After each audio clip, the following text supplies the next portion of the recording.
Bismillahirrahmanirrahim. Assalamualaikum warahmatullahi wabarakatuh. Selamat malam. Waalaikumsalam warahmatullahi wabarakatuh. Malam. Oke, perkenalkan, nama saya Desi Nurhaliza, bisa dipanggil Desi, merupakan mahasiswi dari Fakultas Psikologi Universitas Negeri Makassar. Nah, mungkin alangkah baiknya untuk berjalannya dengan baik ini wawancara, bisa Anda memperkenalkan diri juga terlebih dahulu. Baik, terima kasih atas kesempatannya. Nama saya Ilma Pertiwi dari Fakultas Teknik Universitas Negeri Makassar. Bisa mungkin dikasih tahukan apa hubungannya dengan saudari Desti? Saya teman dekatnya sekaligus juga teman kuliahnya, teman komunitas, organisasi, dan lain-lain. Jadi teman dekatnya? Iya. Oke, terima kasih sudah menyempatkan hadir pada wawancara ini. Saya sangat menghargai waktu dan kesediaan Anda untuk hadir di tempat ini. Nah, sebelumnya bagaimana kabar Anda pada malam hari ini atau seharian ini? Baik, sehat, alhamdulillah. Oke, bagaimana perjalanannya tadi ke lokasi wawancara kita? Cukup lancar, cuma agak macet sedikit waktu kesini tadi. Titik macetnya di bagian mana tuh kalau boleh tahu? Kurang tahu juga nama jalannya sih, mungkin Oh. sebelum sini yang jembatan kembar. Oh, sebelum jembatan kembar. Itu ada nggak tadi kan di tempat lokasi ini juga kan sebelumnya hujan. Apakah Anda tadi sebelumnya sempat terjebak hujan gitu di perjalanan? Enggak sih, tadi cuma gerimis-gerimis. Oh ya, jadi aman aja kan? Aman. Oke, bagaimana perasaan Anda sekarang? Mungkin kondisi mood, apa yang Anda rasakan, bisa diceritakan? Kalau keadaan kayak mood baik, senang, seperti itu. Bisa diceritakan mungkin kenapa senang? Karena tadi habis seminar, terus seminarnya berjalan dengan lancar, presentasinya juga lancar, seperti itu. Semoga dengan kondisi mood Anda yang saat ini sedang stabil dan baik, bisa menjawab pertanyaan saya dengan baik juga. Oke. Tujuan dari wawancara ini adalah untuk keperluan tugas praktikum pada mata kuliah metode wawancara yang sedang saya jalani di semester 3 ini. Nah, wawancara ini akan membantu saya untuk memahami lebih dalam tentang sudut pandang Anda tentang pengalaman dan kondisi orang yang Anda kenal, yaitu saudari Desti. Nah, wawancara ini akan berlangsung selama kurang lebih 30 menit. Dan dari situ saya memohon kesungguhan dan kesediaan Anda untuk menjawab semua pertanyaan yang akan saya ajukan nantinya. Nah, jika di tengah-tengah wawancara Anda merasa kurang nyaman atau ada hal lain di luar wawancara yang membuat Anda kurang nyaman atau ada hal yang Anda butuhkan, bisa langsung memberitahu saya tanpa ragu. Oke? Untuk keperluan tugas pada praktikum mata kuliah ini, semua proses wawancara akan direkam. Namun, demi menghargai privasi Anda, saya akan merekamnya melalui angle belakang Anda. Apakah Anda bersedia? Bersedia. Oke, saya juga sangat berharap besar kepada Anda untuk bisa menceritakan secara bebas tanpa merasa tertekan, merasa dihakimi ataupun dipaksa, untuk menceritakan bagaimana sudut pandang Anda mengenai saudari interviewee, yaitu saudari Desti. Oke, semua yang Anda sampaikan akan saya hargai dan rahasiakan, dan hanya akan digunakan untuk keperluan praktikum pada mata kuliah metode wawancara ini. Langsung saja ke pertanyaan pertama. Sejak kapan Anda mengenal saudari Desti? Kalau kenalnya sendiri mulai dari semester 3 kemarin, itu berawal dari sering kumpul-kumpul tugas bareng, sering keluar bareng, terus kan ada kegiatan juga kayak komunitas pecinta kucing. Nah, di situ juga kami sering datang bareng menghadiri kegiatannya. Kenapa baru dekat pas di semester 3 nih? Kalau misalnya Anda kan satu kelas nih yang saya dengar. Ya. Iya, Kenapa baru di semester 3 dekatnya? karena kemarin semester 1 dan 2 kan masih online. Jadi jarang komunikasi, kayak paling kenal sebatas kenal, oh ini Desti, tapi jarang komunikasi intens gitu. Oke. Itu juga komunitas kucing ya tadi. Iya. Itu di kenalnya komunitas dari kucing. mana tuh?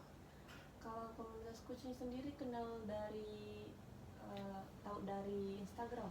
Terus mulai ajak Desti buat gabung-gabung, terus keseringan kumpul lagi sampai sekarang.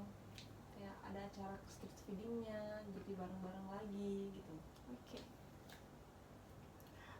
Bagaimana hubungan Anda dengan saudari Desti? Hubungannya kalau dari saya baik, sangat baik, karena beliau juga sering bantu saya, kayak kami saling bantu lah. Terus juga Desti kalau ada apa-apa pasti cerita gitu. Selain itu ada lagi nggak yang bisa diceritakan? Kenapa Anda bisa bilang hubungan kalian itu baik? Mungkin karena sama-sama anak bungsu ya, jadi bisa klop begitu. Terus juga dari permasalahan keluarga juga beda tipis, ya hampir-hampir sama, jadi kayak saling mengerti gitu. Oh, jadi kayak apa ya? Karena punya latar belakang entah sosial atau keluarga yang Iya. kurang lebih sama, jadi kayak untuk cocoknya tuh nggak perlu waktu lama lah, waktu pendekatannya begitu kan. Betul. Jadi sekarang alhamdulillah baik-baik aja kondisi pertemanannya. Sangat baik. Oke. Selanjutnya, bagaimana Anda melihat hubungan antara saudari Desti dengan anggota keluarganya? Kalau dari orang tuanya seperti bapaknya mungkin kurang dekat, karena kayak kayak jarang interaksi yang kayak akrab atau gimana, mungkin cuma kayak formalitas doang akrabnya. Terus juga dari ibu juga kurang. Mungkin kalau kakaknya iya lumayan cukup baik. Kenapa bisa dibilang tadi kalau ayahnya cuma sekedar formalitas, ibunya juga nggak terlalu dekat? Anda taunya dari mana tuh? Karena Desti sendiri yang sering cerita kalau kalau kurang dekat sama bapaknya, karena itu juga mungkin katanya waktu kecil dekat kan, ya kan namanya juga anak-anak kan pasti dekat sama orang tuanya, tapi karena seiring berjalannya waktu makin gede katanya makin renggang hubungannya gitu. Oke. Ini kapan saudari Desti ceritakan terkait masalah ini kepada Anda? Kapan ya? Mungkin pas semester lalu, mungkin semester 4 kemarin baru intens untuk cerita soal masalah keluarga gitu. Berarti semester 4. Iya, kurang lebih kalau nggak salah. Oke. Menurut Anda bagaimana cara orang tua saudari Desti dalam mendisiplinkan saudari Desti itu sendiri? Kalau dari mendisiplinkan mungkin Desti sering dikasih batas jam malam, kayak jam 8.30 atau jam 9 malam udah harus di rumah, nggak boleh keluar. Terus kalau udah lewat dari batas jam malam itu bakalan ditelepon, dicari, di spam gitu, ayo pulang gitu. Oh, biasa itu terjadi kalau misalnya lagi keluar sama Anda. Kan sekarang lagi ikut organisasi luar kampus bareng. Nah itu kan pulangnya pasti kayak jam 9 ke atas baru bisa pulang, atau bahkan ada yang sampai nginep di sana. Nah Desti sering ditelepon sama orang tuanya, bapaknya, biar pulang cepat gitu. Tapi sering nggak kayak walaupun baru pulang di atas jam 10 malam ini nggak dimarahin gitu, nggak di spam call? Nggak pernah sih kayaknya. Selalu. Seingat saya seringnya di spam telepon. Tapi pernah nggak saudari Desti ini kayak capek, muak, digituin terus? Kalau itu pasti dia sering cerita kalau capek, kayak maksudnya kan udah gede gitu tapi masih dikasih jam malam, jadi dia kayak merasa masih tertekan. Jadi saudari Desti ini juga kayak ngerasa masih dikekang, nggak ngerasa bebas begitu? Iya betul. Oh, jadi anggapannya nih saudari Desti dengan diberikannya jam malam, padahal dia juga sudah misalnya sudah di fase dewasa nih, apa di semester 5 juga kan. Jadi kayak itu merasa bukan suatu kebebasan. So kayak pernah nggak ini saudari Desti menganggap dengan perilaku orang tuanya yang seperti itu, yang menghubungi, spam chat mungkin, spam call juga, dia berpikir bahwa oh ini nih bentuk tanda pedulinya orang tuaku sama aku begitu. Merasa begitu, Iya. semestinya merasa begitu. Kalau kalau itu pasti sebagai anak pasti begitulah, kayak oh ini pedulinya mereka, tapi mungkin dari sisi lain ini terlalu berlebihan, karena kita kan sebagai anak mungkin Desti maunya ikut organisasinya ini, tidak perlu dicurigai atau dikekang-kekang, tidak perlu dibatasi, karena ini kan yang diikuti bukan hal yang salah begitu. Ya, seperti itu. Tapi pernah nggak kayak sudah dihubungin nih berkali-kali tapi nggak pulang-pulang, pernah begitu? Lebih ke anu sih, kayak minta kelonggaran waktu Destinya ke orang tuanya, kayak nanti deh jam 10 baru pulang begitu, kalau diizinkan baru, tapi kalau tidak biasanya langsung pulang karena takut dimarahin juga dia. Tapi pernah nggak kayak ngebangkang gitu, kayak sudah nego nih tapi kayak ngaret lagi jam pulangnya, sengaja dilambat-lambatin begitu? Kalau ngomong kan kayaknya pernah deh kalau nggak salah. Iya. Bentuk pembangkangannya tuh yang seperti Anda lihat itu kayak gimana? Yang biasa terjadi, yang Anda amati pas lagi bareng saudari Desti begitu? Kalau kemarin yang baru-baru terjadi tuh, HP-nya ditinggal di ruangan, terus dianya turun ngumpul sama kita. Jadi chatnya bapaknya diabaikan gitu. Oke. Tapi setelah itu biasanya kan ada tuh pasti pulang-pulang mungkin langsung kena marah, kenapa ini kamu lambat balas gitu kan, biasa orang tua. Nah itu saudari Desti gimana cara nanggepinnya, sepengetahuan Anda? Teman-teman saya dianya udah terbiasa digituin, jadi pasti kayak bodo amat, masuk telinga kanan keluar telinga kiri gitu. Oh jadi sudah bebal ya? Iya. Oke.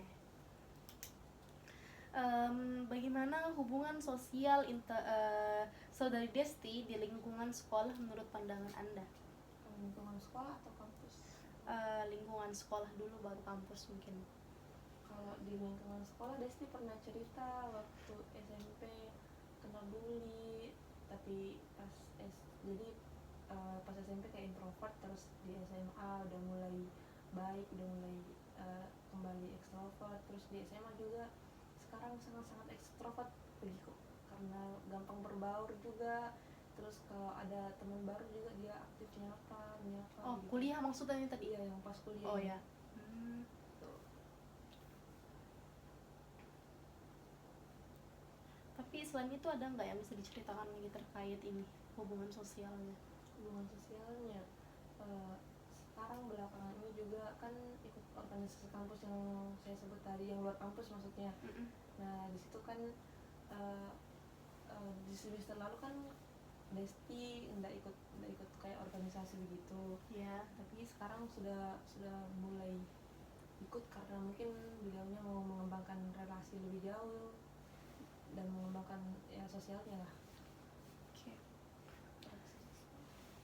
Pernahkah Anda melihat saudari Desti menghadapi tantangan dalam pendidikan? Tantangan dalam pendidikan, mungkin kalau kayak mata kuliah yang mengulang itu termasuk. Oh iya, itu termasuk. Gitu. Bisa diceritakan mungkin itu kayak gimana ceritanya waktu itu? Kemarin pas ada salah satu mata kuliah kan, Desti tidak sempat ikut mengumpulkan tugas laporan akhirnya yang UAS. Nah itu karena beliau sakit, jadi sampai sekarang tuh nilainya error dan harus mengulang begitu. Ada juga beberapa satu mata kuliah lain tidak sempat diambil karena kurang SKS-nya gitu. Jadi lebih ke itu tadi, mengulang sama nggak cukup SKS. Apa reaksi yang diberikan oleh saudari Desti terkait itu, masalah itu? Reaksinya? Apa tanggapannya, pandangannya? Mungkin kalau reaksi mungkin Destinya langsung nge-planning kalau nanti deh semester depan atau nanti pas libur ambil semester pendek aja, biar ini mata kuliahnya kekejar, tidak lama-lama gitu. Jadi sekarang sudah terlewati atau masih belum? Yang mata kuliah yang tidak sempat diambil kemarin ini sementara dijalani, diambil ulang, di program ulang. Nah kalau yang mata kuliah error kemarin kayaknya dia mau ambil semester pendek atau tidak, nanti tahun depan baru diambil ulang. Tapi apa tanggapan tanggapan keluarganya saudari Desti terkait ini, yang kayak ngulang matkul, ada matkul yang error, begitu gitu? Kalau keluarganya mungkin tidak tahu ya, kan kurang kurang tahu juga Desti cerita ke keluarganya atau tidak. Oke. Gitu. Bagaimana kondisi kesehatan fisik saudari Desti selama ini menurut pandangan Anda? Kalau kondisi fisik mungkin pada umumnya kan dia tuh sering naik asam, kena telat makan, terus juga belakangan suka demam, kemarin sering naik demamnya, terus juga kayak pusing, sakit kepala, mungkin karena kelelahan juga beraktivitas seharian, kurang tidur juga. Pernah nggak Anda lihat secara langsung kalau misalnya dia itu kayak kurang tidur, betul-betul lagi di fase lelah sekali, butuh istirahat begitu? Iya pernah kan, belakangan ini sering sama-sama karena satu organisasi. Nah itu kan di organisasi kita jarang tidur, jadi dia sering gitu kayak sakit kepala lah, atau kayak asamnya naik tiba-tiba karena kurang istirahat gitu. Oke. Apa yang biasanya dilakukan saudari Desti ketika berkumpul dengan teman-teman? Yang dilakukan kalau biasanya kumpul sama teman-teman kelas, bukan teman, ya teman kelas tapi yang cukup dekat, itu Desti biasanya langsung langsung nyapa atau enggak langsung cerita, kasih info apa yang lagi hot gitu. Tapi kalau di gimana ya, kayak interaksinya Desti itu sama teman-temannya tuh humble, dia tuh humble gitu menurut saya. Seperti itu mungkin. Mungkin ada lagi yang bisa diceritakan kalau misalnya lagi kumpul sama teman-teman? Itu sih Desti juga suka sharing-sharing tentang masalahnya kak, atau kak minta solusi ini gimana bagaimana itu. Tapi itu cuma ke teman-teman yang cukup dekat lah, teman kelas yang kayak dalam satu lingkungan yang baik, yang dekat begitu. Kalau di organisasi juga dia ceria, terus juga ramah ramah menurut saya, dan ekstrovert. Oh, jadi ada terus energinya kalau interaksi sama orang sekitar? Nggak selalu sih, tapi dia tuh kayak fast charging untuk energi sosialnya. Oh, oke. Ada nggak di mana satu titik kondisi uh, saudari Desti ini kayak betul-betul langsung low baterainya, baterai sosialnya? Pernah pas lagi kumpul komunitas kucing, nggak tahu kenapa tiba-tiba kayak tiba-tiba diam saja, ditanya kenapa, ada apa-apa ya saja kayak gitu. Mungkin karena kecapean atau ada masalah yang nggak bisa diceritakan mungkin. Tapi kan ini ceritanya kan saudari Desti nih ekstrovert banget nih, kayak ceria banget, aktif mungkin ya yang tadi Anda ceritakan tadi. Bagaimana reaksi dari teman-temannya itu? Apakah dapat feedback yang sama atau bagaimana yang Anda lihat nih cara teman-teman yang lain itu merespon saudari Desti? Kalau respon teman-teman ya sama, timbal baliknya sama, kayak kalau Destinya ngejokes pasti teman-temannya juga menanggapi dengan baik, kayak ketawa karena memang jokesnya lucu. Ada lagi yang hal lain yang bisa diceritakan? Juga itu kan kalau Desti sering curhat ke teman-teman kita, teman-teman dekatnya, teman-temannya juga bersimpati, terus juga kasih solusi yang baik, terus mendengarkan dengan seksama juga, kayak tidak ngejudge lah gitu teman-teman. Jadi lingkungan juga suportif, bisa menghargai begitu. Ada nggak tapi yang kayak saudari Destiny sudah excited nih buat cerita, tapi feedback yang didapatkan itu sangat nggak bagus, misalnya baru dia juga langsung murung lah, langsung berdampak ke suasana hatinya untuk menjalani hari? Iya ada pernah. Kan pernah suatu hari itu kita kumpul di satu kos teman kan. Nah di situ semuanya lagi sibuk lah. Nah ada satu temen yang mukanya tuh selalu kusut sekali, kayak banyak masalah. Nah tapi nggak tahu kenapa itu hari Desti lagi cerita, nah ini si teman yang kusut tadi mukanya menanggapi dengan sarkas lah atau sensi, jadi Ketus. dia ketus atau nggak peduli. Nah ini juga sudah tuh langsung langsung kayak bad mood lah, karena kenapa enggak dengar saya gitu, kalaupun tidak bisa dengar kan bisa bicara baik-baik gitu. Tapi setelah itu bagaimana? Saudari Desi tetap kayak ceria kayak biasanya atau langsung berubah? Tergantung sih, kalau misalnya betul-betul ndak mood pasti ya ndak moodnya itu dibawa sampai bentar, beberapa jam sampai pulang. Oh, jadi kayak biasa kan ada orang tuh kalau misalnya kayak bad mood, ada misalnya dikasih makanan sedikit atau diajak jalan-jalan langsung bagus moodnya. Nah, kalau saudari Desti kayak gimana? Yang betul-betul bad mood tuh sampai dibawa tidur atau bagaimana? Kalau dia mungkin kayak beli makanan kesukaannya mungkin buat menetralkan bad moodnya, atau udah dibawa tidur besoknya juga udah balik sendiri setahu saya. Jadi yang nggak terlalu neko-neko lah ini saudari Iya. Desti buat perbaikin moodnya. Iya tidak. Oke. Apakah saudari Desti pernah menceritakan masalah yang dirasakan kepada Anda? Masalah? Iya. Iya pernah, dan cukup sering. Mungkin bisa diceritakan masalah-masalah seperti apa yang dia suka ceritakan ke Anda dan seberapa sering itu baru dan seingat Anda kapan itu diceritakannya.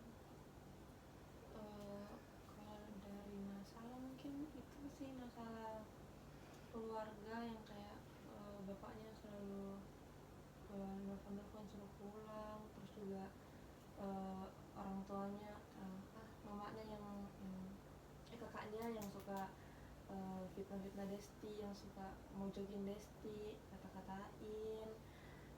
Terus juga kalau dari masalah lain itu mungkin masalah hubungan pertemanan atau cowoknya Desti sih, yang sering diceritain juga. Kalau misalnya lagi deket sama orang, dia langsung cerita, ini aku deket sama ini nih, terus aku habis putus nih, kayak gitu. Itu juga sering cerita begitu, cukup sering. Kalau untuk masalah pertemanannya sendiri gimana? Apakah sering kayak ada masalah baru diceritakan ke Anda? Kalau dari masalah pertemanan sih sebenarnya cuma kayak sharing-sharing, kayak itu si A kenapa begini sekali kah, kenapa begini begitu, cuma kayak Lebih gitu. ngedumel lah. Iya, Kayak apa ya? Pokoknya ngeungkapin apa isi pikirannya ke Anda, walaupun itu kayak mungkin belum tentu itu masalah yang serius banget. Ya cuma keluarin unek-unek gitu. Iya, keluarin unek-unek. Oke.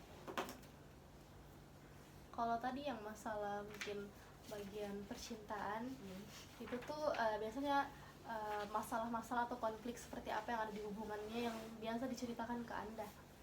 Konfliknya mungkin ada kemarin yang mantan terakhirnya itu kayak dry text lah, kayak cuek, karena terus juga masalah yang paling fatalnya itu mantannya tuh selingkuh gitu. Nah disitu Desti cerita, terus juga sempat ketemu sama si selingkuhannya katanya, terus sampai sekarang masih berkomunikasi baik sih sama selingkuhannya itu. Oh, jadi mungkin nggak terlalu jauh itu lingkup selingkuhan dari pacarnya begitu dari. Plot twistnya itu selingkuhannya itu junior lah di kampus. Gitu. Awal mulanya pas saudari Desti tahu tuh tentang perselingkuhan itu, bagaimana respon awalnya? Respon awalnya kaget sih, pasti kaget, karena siapa nggak kaget kalau diselingkuhi. Iya, karena ini selingkuhannya yang ngechat langsung gitu. Nah terus juga Desti langsung kasih tahu ke saya kalau ternyata dia selingkuh gitu. Terus tanggapan Anda gimana terkait itu, permasalahan itu? Saya Cara nenanginnya kah gimana? buat tanggapan mungkin kaget sih, nggak sih, nggak terlalu kaget karena emang muka-mukanya mendukung. Terus kalau untuk menenangin kan biasanya tuh cewek itu kalau lagi kesel sama orang, kita tuh sebagai responden itu harus merespon dengan kesal juga sih sebenarnya, kayak mendung emosinya Desti, dia kenapa kayak ikut-ikut memaki-maki lah atau apa. tapi di sisi lain juga kayak menyemangati kalau bukan cuma itu doang cowok di dunia ini gitu. Oh, kayak Anda juga kayak apa ya? Di satu sisi Anda kasih makan egonya saudari Iya, Desti. Di itu. sisi lain juga Anda kayak mencoba untuk memberikan sudut pandang lain atau sudut pandang positif terkait masalah yang terjadi terhadap saudari Desti begitu ya. Gitu. Selain permasalahan tadi tentang percintaan, kalau misal keluarga, saat saudari Desi telah selesai cerita, bagaimana apa yang respon yang Anda berikan ke dia?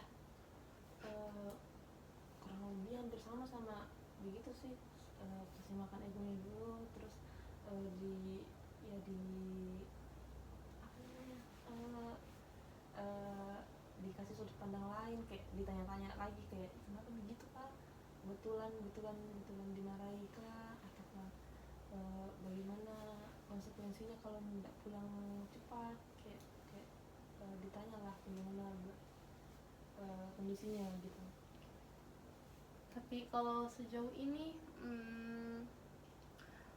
masalah apa yang akhir-akhir ini sering dialami sama saudari Desti yang Anda ketahui? Akhir-akhir ini masalahnya apa ya?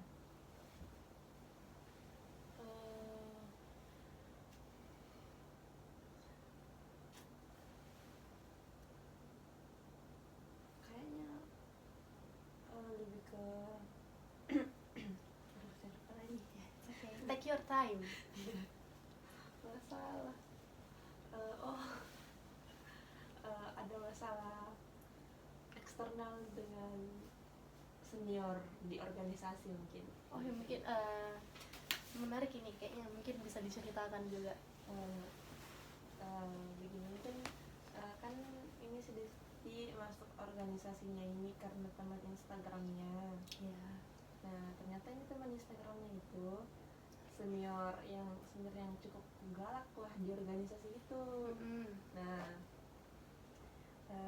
tapi di sisi lain juga Desti kayak berhubungan cukup dekat sama si senior ini. Tapi kalau di organisasi kan nggak boleh terlalu dekat antara junior sama senior. Oh begitu. Jadi kadang itu si senior ini kalau ketemu Desti di ruang pembelajaran atau kayak di kelas yang ada di organisasi itu, ini si seniornya suka usilin Desti, kayak suruh dia push up gitu. Ini sebenarnya cewek atau cowok? Cowok. Oh, cowok. Iya. Di sana tuh dinormalisasikan kah terkait begituan, kayak tiba-tiba nyuruh junior push up lah, inilah. Di sana kan ini tadi si senior ini kan sebagai divisi keorganisasian ya, jadi karena kita masih junior, jadi ya harus hormat. Mau nggak mau ya. Kalau kamu salah ya dihukum, push up atau something gitu. Tanggapan dari saudari Desti dan saudari Ilma sendiri bagaimana terkait begituan? Tanggapan kalau Desi sendiri kemarin sempat dibikin nangis karena si senior tadi, karena mungkin suasananya terlalu tegang. Kalau saya sendiri, kalau saya menganggap itu mungkin tidak terlalu serius, karena kan kayaknya dia cuma memenuhi tugas gitu, tidak terlalu saya ambil hati. Oke. Kapan Anda mengetahui saudari Desti mengalami masalah tersebut yang sudah Anda ceritakan? Pas masuk ini organisasi gitu, 1 bulan yang lalu. Iya, 1 bulan yang lalu. Mungkin yang kayak masalah keluarganya, percintaannya juga itu dimulai dari kapan pas Anda tahu? Kalau dari keluarga itu tadi yang saya bilang, mungkin kayak kurang lebih semester 4, karena baru semester itu cukup dekat sekali, cukup intens untuk berbagi cerita, baik itu untuk masalah keluarga, pertemanan, percintaan, dan semua. Oke, baik. Bisa dijelaskan bagaimana perilaku saudari Desti dalam kehidupan sehari-hari? Perilaku? Perilakunya kayak gimana dalam kehidupan sehari-hari? Perilakunya mungkin kalau di saya sih, kalau kan orang itu punya perilaku yang beda-beda ya, kalau sama orang dekatnya sama orang asing. Kalau perilaku ke Kalau orang terdekatnya ya itu Destinya suka suka kalau sudah terlanjur dekat ya ceplos-ceplos, terus juga bercanda, jokesnya mungkin udah di level atas kayak sampai dark dark gitu jokesnya. Tapi kalau masih sama yang orang umum yang tidak terlalu Baru dekat kenal. ya sopan, ramah, humble gitu. Jadi tetap ya menyesuaikan Ya. dengan siapa dia bergaul lah. Gitu. Bisa dijelaskan bagaimana mohon maaf, bisa dijelaskan bagaimana subjek atau saudara Desti dalam menyelesaikan masalah atau keluhan yang dialaminya? Cara untuk menyelesaikan masalahnya. Iya, bagaimana dia menyelesaikan masalah dari keluhan-keluhan yang dia ceritakan? Kalau untuk menyelesaikan masalah mungkin selain cerita atau minta solusi juga, kalau kayak masalah kekeluargaan mungkin sudah dianggap udah terbiasa gitu, jadi kayak ditinggal tidur sudah tenang pikirannya, atau kalau jalan-jalan, makan bareng kayak ngajakin temennya makan, terus jalan-jalan juga keluar, atau kalau cari kesibukan lain supaya nggak kepikiran terus sama masalah itu saja gitu. Baik. Bagaimana menurut Anda cara saudari Desti mengelola emosinya sehari-hari? Mengelola emosi itu, setahu saya Desti kalau udah mood atau lagi bete, diam ya diam, supaya mungkin supaya orang-orang di sekitarnya udah, supaya dia bisa mengontrol mulutnya gitu, kayak emosinya ndak meluap ke orang yang salah gitu, dia memilih diam. Takutnya juga kalau misalnya dia mengungkapkan apa yang dia rasakan di saat masih emosinya memuncak, bisa melukai hati orang lain juga, begitu kan? Oke, kita melangkah ke pertanyaan yang terakhir. Apa yang biasanya membuat saudari Desti merasa senang atau sedih? Sepengetahuan yang Anda kenal dianya. Kalau merasa senang, apa ya, jalan-jalan, main game juga bisa biasanya naikin moodnya. Tapi kalau pas main game terus kalah ya pasti langsung ngedam sedih, itu kesel. Oke, jadi kayak hal-hal simpel lah yang bisa dia bikin dia simpel. senang, sedih, begitu. Udah. Oke, baik. Selama wawancara ini kita telah membahas berbagai aspek penting berkaitan dengan pengalaman dan kondisi dari saudari Desti, termasuk latar belakang keluarga, riwayat kehidupan, serta riwayat perkembangannya. Semoga setiap bagian yang telah kita diskusikan dapat memberikan manfaat untuk langkah-langkah kita ke depannya. Nah, terima kasih banyak telah bersedia berbagi pandangan dan pengalaman Anda mengenai saudari Desti dengan saya. Saya sangat menghargai keterbukaan dan kepercayaan yang Anda berikan selama wawancara ini. Terima kasih banyak atas waktu dan keterbukaan Anda dalam berbagi cerita mengenai saudari Desti selama wawancara ini. Saya sangat menghargai kepercayaan yang Anda berikan kepada saya untuk mendengarkan pengalaman dan pandangan Anda. Jika ada lain hal yang ingin Anda tambahkan atau klarifikasi di lain waktu, jangan ragu untuk menghubungi saya kembali. Sekali lagi, terima kasih dan semoga hari Anda menyenangkan. Saya tutup. Wassalamualaikum warahmatullahi wabarakatuh. Waalaikumsalam warahmatullahi wabarakatuh.